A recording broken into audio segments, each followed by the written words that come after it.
Hi everyone, I'm Sage Sue. I'm back for another AgeTHRIVE video, all about aging well and owning our aging in positive, meaningful, and empowering ways.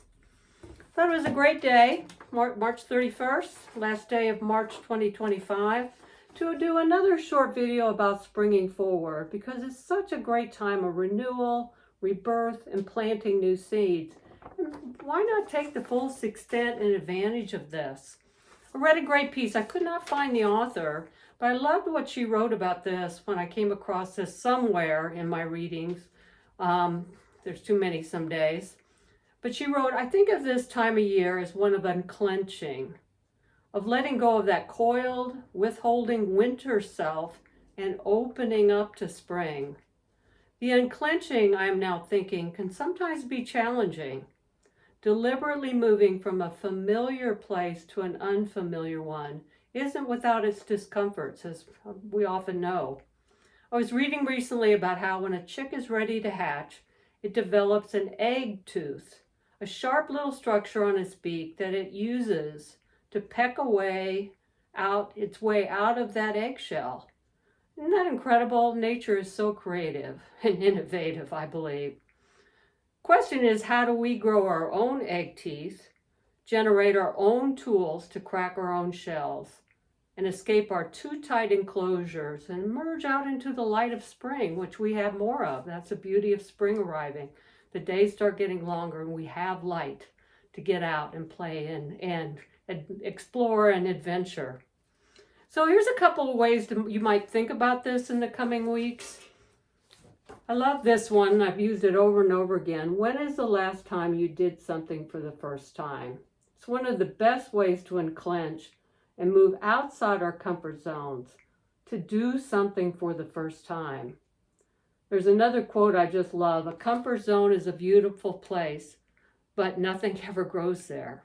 So it's not the place. We can't just stay in our little egg and shell.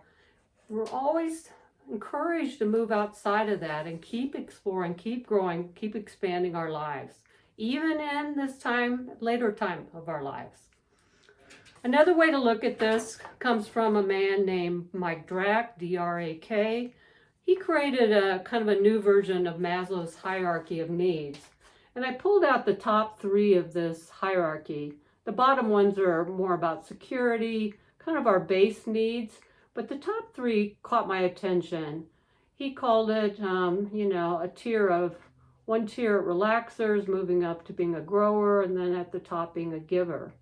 When I looked at this, I thought, why do we have to choose? Why can't we do all three of these things? Especially as we have more time in our lives, as I've found the past almost year since I went into retirement or early retirement. We have time. So how can we use this time in a variety of ways rather than getting stuck again in our comfort zones in one? So think about the balanced life plan instead, where yes, we can relax and have fun, but we can also learn new things and we can keep pursuing purpose. What I found, I think anybody can get stuck at any of these. Even the givers at the top can get too focused on giving and really not spend much time on relaxing and having fun or maybe learning new things. So I think there's growth and opportunities at each level of these. So rather than the hierarchy, again, looking at it as a balanced life plan that we can all pursue and bring into play. So what's the new that you're ready to bring into your life this time of year? Maybe think about, where is your balanced life plan off balance? My bigger focus right now is learning, bringing a lot more learning in. And that's kind of been true since the beginning of the year. Right now I'm in week 4 of a new writing class about spiritual community. And yes, I've written, but I really have never written about spiritual community. And with a really interesting and diverse group of people scattered across the country. It's a virtual Zoom group. But I'm really being challenged and pushed in new ways and to learn from them and to learn from my own writing. I started a class on Willie Nelson's music this week at Denver University. Again, it doesn't have to be serious learning. It can be fun learning. And I'm also learning to be a board member for my church's foundation. Those are the three 3 of the new things that I'm learning to do, while also continuing to focus on giving and also, yes, relaxing. I really enjoy having more time to read and work on puzzles and crochet too. We can do all 3. We don't need to just choose one. So think about this in the coming week. Remember, you can always find my videos on YouTube at AgeTHRIVE, and I'm on Facebook, Let's Thrive with Age. Have a great week. Happy welcome to April tomorrow, and we'll see you soon. Take care. Bye.